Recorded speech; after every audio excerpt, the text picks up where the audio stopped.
ሰላም ጤና ይስጥልን የተከበራችሁ ውድ ኢትዮጵያውያን ሁላችሁም በያላችሁበት ሰላምና ጤና እየተመኘን ለሰዓቱ የተመረጡ አጫጭር መረጃዎችን ይዘን ተመልሰናል። አዘጋጅና አቅራቢ ኤፍሬም ሳሙኤል ነኝ። እስከ ፍጻሜው አብረን እንቆይ።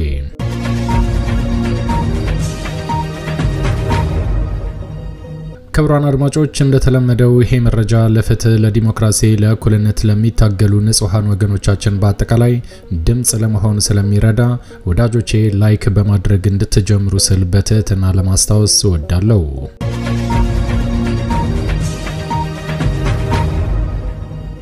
ክቡራን አድማጮች አሁን ይዤላችሁ የቀረብኩት መረጃ አጫጭር መረጃዎች ናቸው።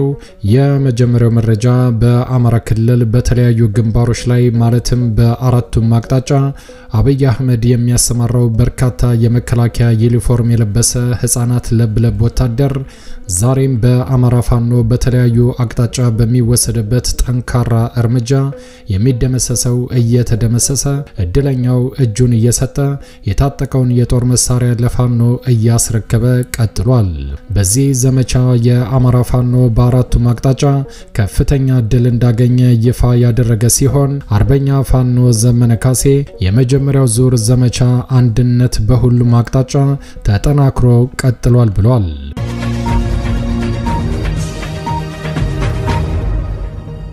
በሌላ መረጃ ደግሞ በአማራ ክልል ተጠናክሮ የቀጠለው ዘመቻ አንድነት 5ኛ ቀን በተለያዩ ግንባሮች ላይ እንደቀጠለ ይፋ ተደርጓል። ይሄንን በተመለከተም የምታዳምጡት መረጃ ይዘናል። እስከ ፍጻሜው ከቆያችሁ ታዳምጣላችሁ። መልካም ቆይታ።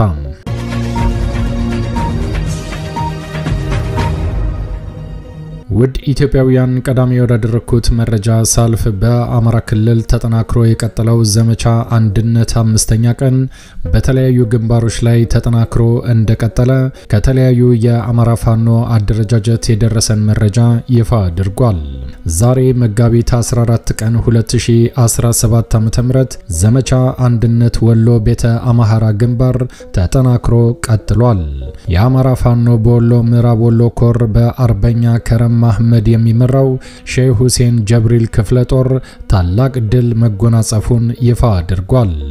በዛሬው ዕለት ማለትም መጋቢት 14 ቀን 2017 ዓ.ም በ10 አለቃ ሙራድ የምትመራው የሼህ ሁሴን ጀብሪል አሃድ የሆነችው ጽናት ብርጌድ በከለላ ወረዳ ከማለዳው 1 ሰዓት ጀምሮ እስከ ቀኑ 7 ሰዓት ከ30 አካባቢ ተልተሌ በምትባል ልዩ ቦታ በነበረው እልህ አስጨራሽ ውጊያ ከ15 በላይ ዙፋን ጠባቂ ሲደመሰስ 6 ቁስለኛ እንደተደረገ የዙ ከፍተኛ አመራር ይፋ አድርጓል። ሼህ ሁሴን ጀብሪል ክፍለ ጦር ጽናት ብርጌድ ባደረጉት ከባድ ተጋድሎ በርካታ ዙፋን ጠባቂ ሙትና ቁስለኛ ከማድረግ ባሻገር የጦር መሳሪያዎችን እንደማረኩም ይፋ አድርገዋል። ጠላትም በዘመቻው በደረሰበት ሁለንተናዊ ጥቃት ከፍተኛ ፍርሃትና ድንጋጤ ውስጥ እንደሚገኝ አመራሮቹ በሰጡት መግለጫ አረጋግጠዋል።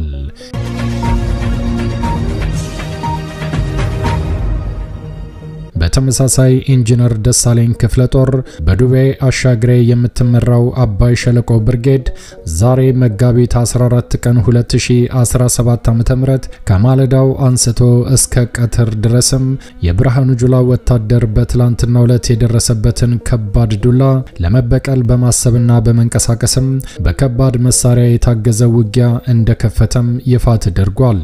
ይሄ ጠንካራ ውጊያ የተደረገው ልዩ ቦታው ለገወርቅ የተባለ ቦታ ላይ የተከፈተ ሲሆን በዚህ እልህ አስጨራሽ ውጊያ ጠላት የብርሃኑ ጁላ ወታደር ከባድ ኪሳራና ሽንፈቱን ተከናንበው እስካሁን የተረጋገጠ 9 ሙትና 7 ቁስለኛውን እያንጠባጠበ 3 ወታደሮቹን ከነሙሉ ትጥቁ አስማርኮ የተረፈው ወደ መጣበት ጉድጓድ ተመልሷል ሲል አመራሩ በሰጠው መግለጫ ይፋ አድርጓል።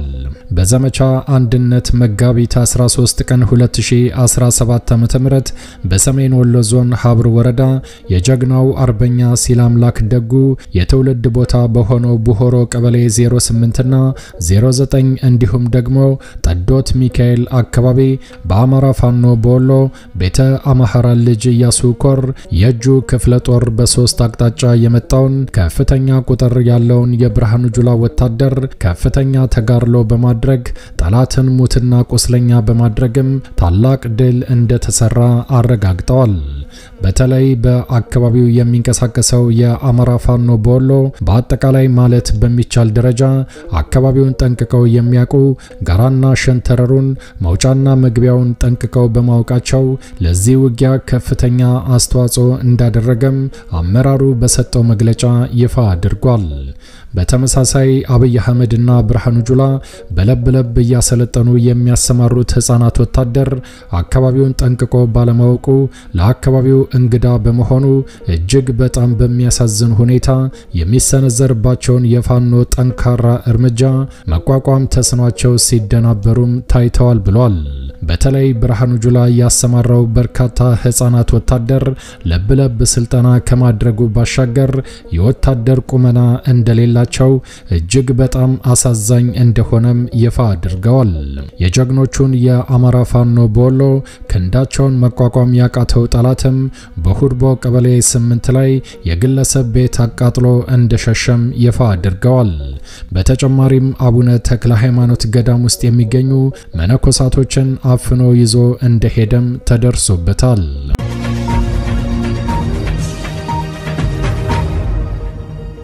በተመሳሳይ ዛሬ መጋቢት 14 ቀን 2017 ዓ.ም የዞብል አምባ ክፍለ ጦር ቃኝ ራያ ቆቦ ቀዩ ጋሪያ በተባለ አካባቢ ላይ ያገዛዙ ዙፋን ጠባቂ ወታደሮች ላይ በወሰዱት የደፈጣ ጥቃትም ቀጠናውን አስረክቧቸው እንደፈረጠጡ አመራሩ በሰጠው መግለጫ ይፋ አድርጓል። ከዚህ በተጨማሪም የብርሃኑ ጁላ ወታደር ህዝቡን አስገድዶ ሊያካሂድ የነበረውን ስብሰባም አቋርጦ አካባቢውን ለቆ ወደ ቆቦ ከተማ እንደፈረጠጠም አረጋግጠዋል።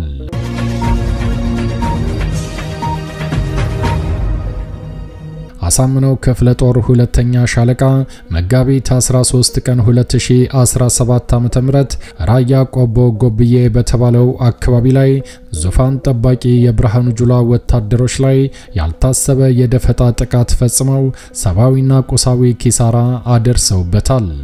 ከዚህ በተጨማሪም የአገዛዙ ሆዳደር አመራሮች በዙፋን ጠባቂ ሰራዊቱ ታጅበው ህዝብን በኃይል ሰብስበው ነጭ ውሸታቸውን ሊያስተጋቡ ቢሞክሩም ነበልባሎቹ የአማራ ፋኖ በወሰዱባቸው ጠንካራ እርምጃ አካባቢውን ለቀው እንደ ልማዳቸው ወደ ተለያየ አቅጣጫ ፈርጥጠዋል።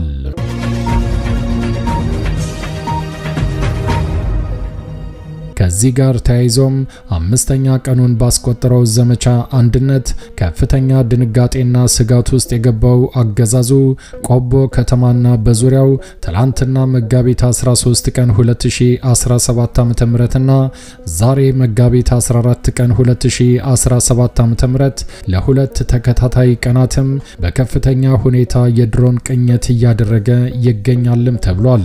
በአጠቃላይ በዚህ አካባቢ አብይ አህመድና ብርሃኑ ጁላ በአየር ኃይል የታገዘ እንቅስቃሴ ለማድረግም የድሮን አሰሳ ሲያደርጉ በሳምንት ውስጥ አራተኛ ቀናቸውን አስቆጥረዋል።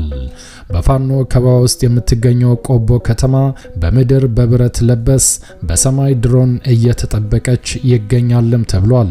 በአጠቃላይ የአማራ ፋኖ እንቅስቃሴ የሽምቅና የደፈጣ በመሆኑ የሚወሰደው እርምጃም ድንገተኛ ስለሆነ አብይ አህመድና ብርሃኑ ጁላ በከፍተኛ ሁኔታ ግራ መጋባት ውስጥ እንደሆኑ መካናይዝድ ጦር ሰራዊትና አየር ኃይል ቢያሰማሩም በከፍተኛ ሁኔታ እየተመቱ የሚደመሰሰው እየተደመሰሰ እድለኛው እጁን እየሰጠ የታጠቁትን የጦር መሳሪያ እያስረከቡ ተሰቃይተዋል።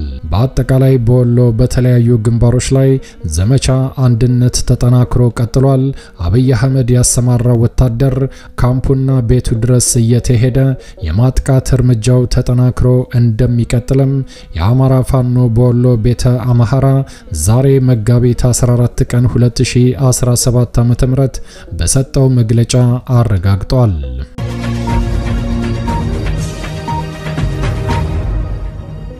ክቡራን አድማጮች ወደሚቀጥለው መረጃ ሳልፍ ደግሞ ዘመቻ አንድነት 5ኛ ቀኑን አስቆጥሮ በጎንደር በተለያዩ ግንባሮች ላይ ተጠናክሮ እንደቀጠለ ከአካባቢው ያደረሱን መረጃ ይፋ አድርጓል።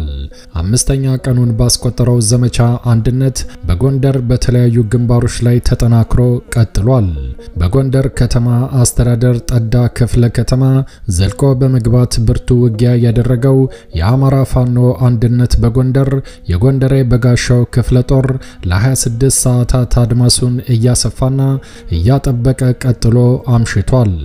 በጎንደር ከተማ ደቡብ ምስራቅ አቅጣጫና ደቡባዊ አቅጣጫ የቀጠለው ጠንካራ ውጊያ በጠዳ ከበባ ስር የነበረውን ጠላት ለመታደግ ተልኮ የተሰጠው የጠላት ኃይል ከጎንደር ከተማ ማረሚያ ቤት በረት አቅጣጫ በመነሳትም አምቦበር ከፍታን ከጀርባ ለመቁረጥ እየገሰገሰ መሆኑን በመረዳት ከቀኑ 6 ሰዓት ጀምሮ ለቆረጣ የመጣውን የብርሃኑ ጁላ ወታደር የአማራ ፋኖ በጎንደር በመቁረጥ እስከ ምሽቱ 3 ሰዓት ድረስም በሚገባ ተገርፎ ሙትና ቁስለኛውን አዝረክርኮ የተረፈው የብርሃኑ ጁላ በርካታ ወታደር እግራውጪም ብሎ ጎንደር ከተማ እንደገባም ይፋ ተደርጓል። በዚህ መሰረትም የብርሃኑ ጁላ ወታደር አዝረክርኮ ከሄዳቸው መካከል 7 አስከሬን የተቆጠረ ሲሆን 11 ቁስለኛ ሆኖ ተገኝቷል።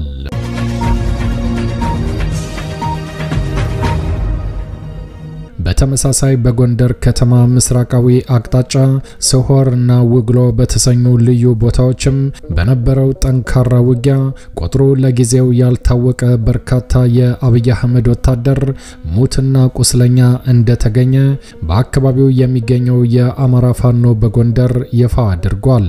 በተመሳሳይ በማዕከላዊ ጎንደር ዞን ወገራ ወረዳ አምባ ጊዮርጊስ ከተማ ዘልቆ በመግባትም ጥቃት ማድረስ የቻለው የጎንደሬ በጋሻው ክፍለ ጦር መስጋናው አጣኔ ብርጌድ ሰባዊና ቁሳዊ ኪሳራ በጠላት ላይ ያደረሰ ሲሆን በአጠቃላይ በዚህ አካባቢ የአማራ ፋኖ በጎንደር ድል እንደተቀናጀ እዙ በላከው መግለጫ ይፋ አድርጓል።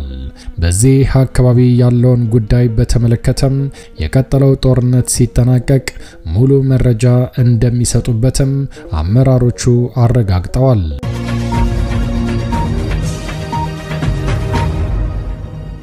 በተመሳሳይ ዛሬ መጋቢት 14 ቀን 2017 ዓ.ም በምዕራብ በለሳ ወረዳ 13 የአገዛዙ ባንዳ የሚሊሻ አባላት በዘመቻ አንድነት ወታደራዊ ጫና ምክንያት እጃቸውን ከነ ሙሉ ትጥቃቸው ለአማራ ፋኖ አንድነት በጎንደር ሰራዊት በመስጠትም በተጨማሪም የአብይ አህመድ ወታደሮችን መልሰው ለመዋጋትና ህዝባቸውን ለመካስም ዝግጁ መሆናቸውን አረጋግጠዋል። በአጠቃላይ ዛሬ መጋቢት 14 ቀን 2017 ዓ.ም በጎንደር ተጠናክሮ የቀጠለው ዘመቻ አንድነት ድል በድል ሆኖ ቀጥሏል ብለዋል። ድል ለአማራ ህዝብ፣ ድል ለአማራ ፋኖ፣ ዘመቻ አንድነት ይቀጥላል። ጎንደር አማራ ኢትዮጵያ ህልውናችን በተባበረ ክንዳችን መጋቢት 14 ቀን 2017 ዓ.ም የተሰጠ መግለጫ።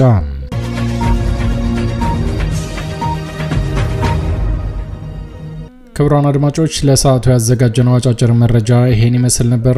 እንደወትሮ ለማስታወስ እንወዳለን ለቻናሉ አዲስ ከሆናችሁ ሰብስክራይብ በማድረግ የደወል ምልክቷን በመጫን ፈጣንና ታማኝ መረጃዎችን መከታተል ይችላሉ። አዘጋጅና አቅራቢ ኤፍሬም ሳሙኤል ነበርኩ። በሌላ አጫጭር መረጃዎች እስከምንገናኝ ቸር ያሰማን። ኢትዮጵያ ለዘላለም ትኖር። ዘረኝነት ይውደም።